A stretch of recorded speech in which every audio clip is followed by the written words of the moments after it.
quote is from Nietzsche in The House of Pain is, "And we are chained together in this house of pain, searching for our truths beyond good and evil."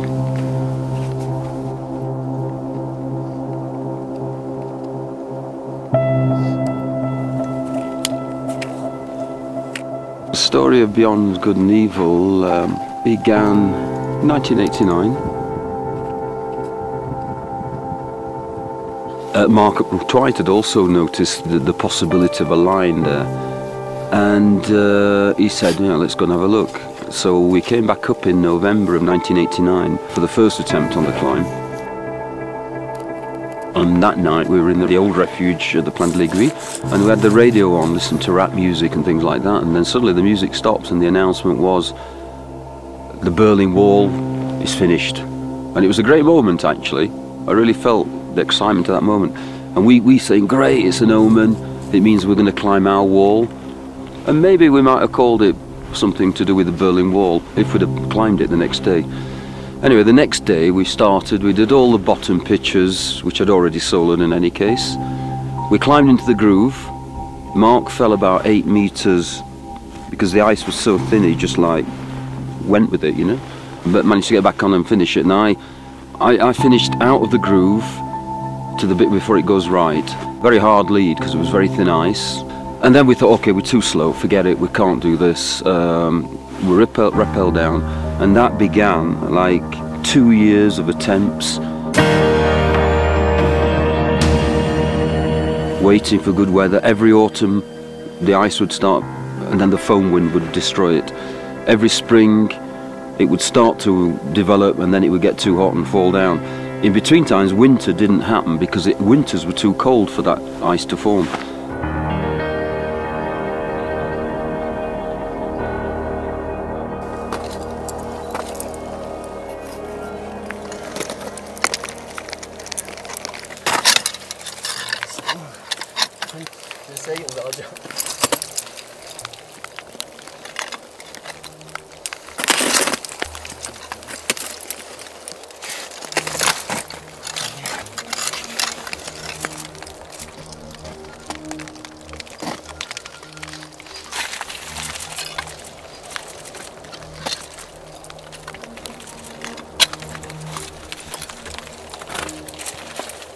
We could never imagine it becoming really thick with ice.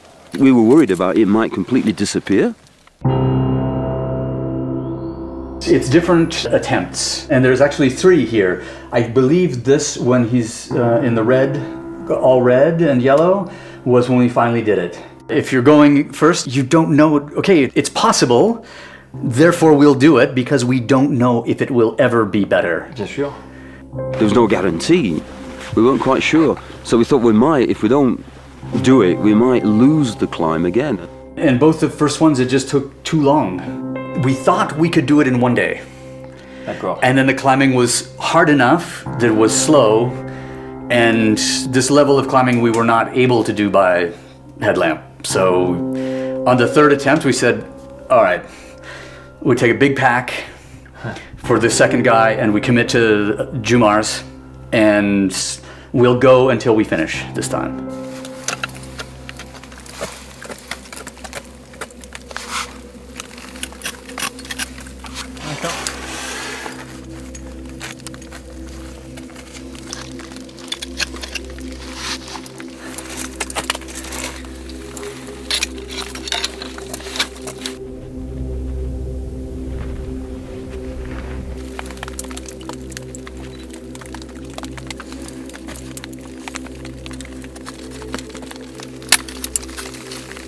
From the bottom you look and you see, that's just the perfect line. You go and it's or dunk and everything falls down. So we never placed a single ice screw because the ice was never, you know, this thick or good quality.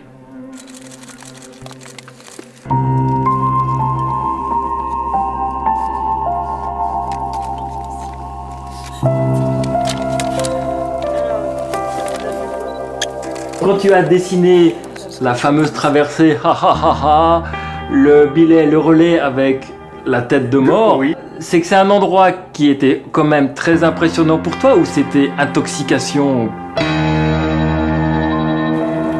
For sure, with Skull and Crossbones, this was absolutely terrifying because it's quite steep and very loose. And you couldn't put the belay in a protected place. So if the leader, he takes a big block, then Andy is dead.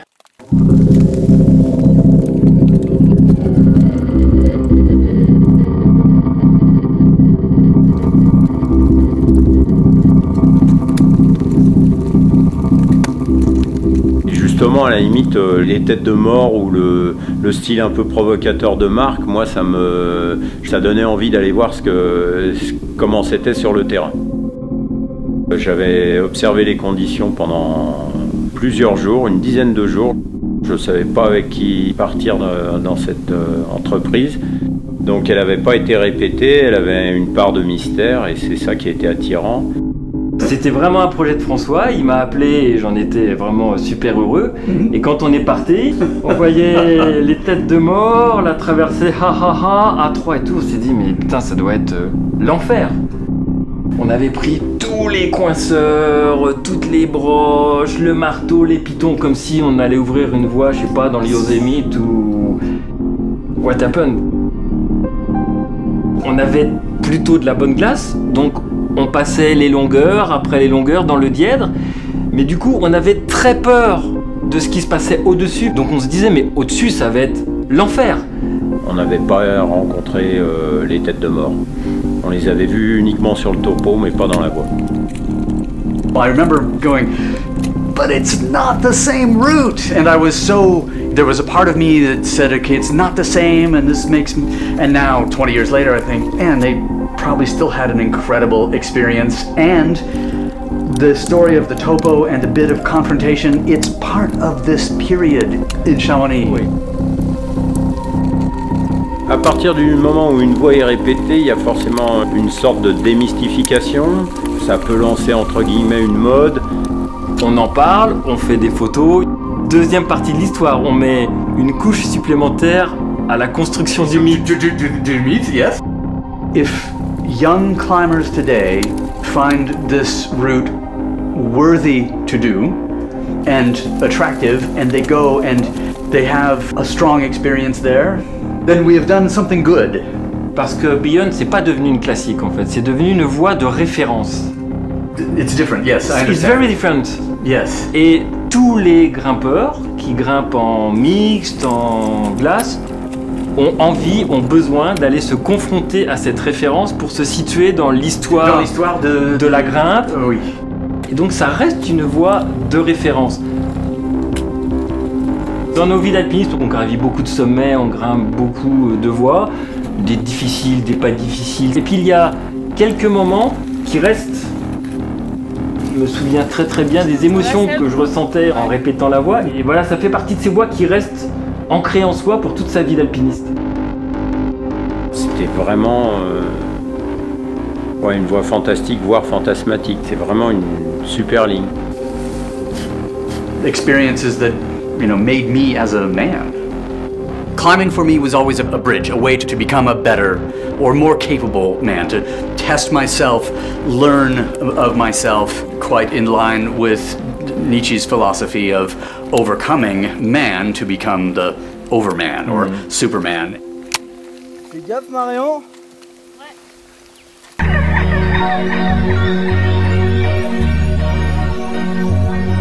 For me now, painting puts me in contact with my climbs, and I've learnt such a lot about climbing through painting.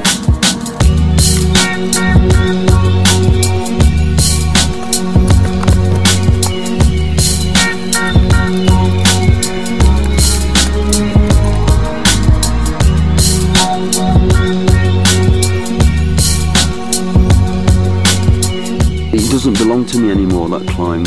It did at one time, and I think climbs belong to the first ascensionists as long as they're not repeated.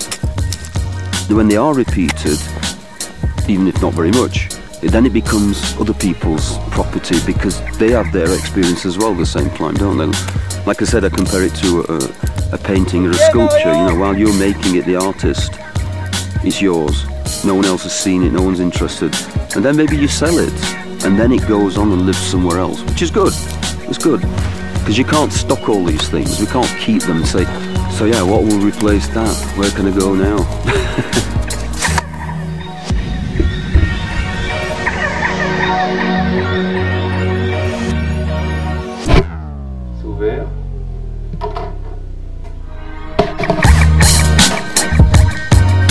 I like that involvement of spending a lot of time creating an expedition out of it, even here in Chamonix. I've got new route ideas in this very area, you know, or who knows when I'll be back again.